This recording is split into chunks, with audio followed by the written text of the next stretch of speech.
Sa isang sulok ng buhay ko, ano bang mapait na alaala na patuloy akong sinasaktan? Dahil ba sa sobrang sakit kaya ko ito binura? Hindi ko alam. Pero ang hapding ito ay parang tattoo na nakaukit sa pinakaloob ng kaluluwa ko. Itinulak ako ng oras mula kahapon papuntang ngayon. Ngunit hanggang ngayon, hindi ko pa rin alam kung ano iyon. Parang nakatigil lang ako sa parehong lugar. Ang oras na lumipas ay matagal nang namatay at naglaho. Ngunit ang panginginig sa kailaliman ng kaluluwa ay nananatili na para bang tinatawanan ng puso ko. Tanging malamig na init na dumadampi sa tuyong sulok ng aking mga mata.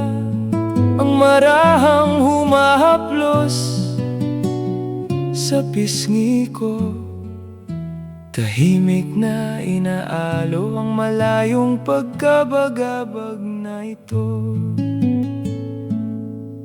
Hinahabol ako ng bukas, sinasabing lampasan ko na ang hapdi ng ngayon. Ngunit hindi gumagalaw ang aking mga paa. Hindi ko pa rin alam kung ano iyon. At nananatili lang ako sa parehong lugar. Hindi ko alam kung ito ba'y lungkot o saya. Nakatayo lang ako sa isang damdaming walang pangalan.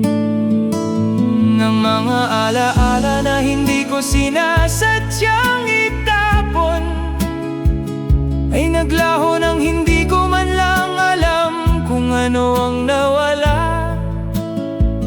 At ngayon hinahanap ko pa rin ang isang bagay na ni ako mismo ay hindi ko maintindihan. Naglalakad sa isang sulok ng alaala, sa mga ninong matigas ang ulo, na patuloy akong pinahihirapan. Ano ba talaga iyon? Kung mananatili lang ako rito, tulala sa mga piraso ng alaala.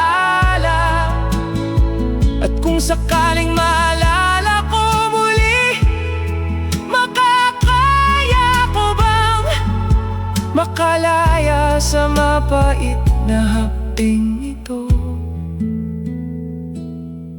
Sa kabila ng mga alaalang nabura,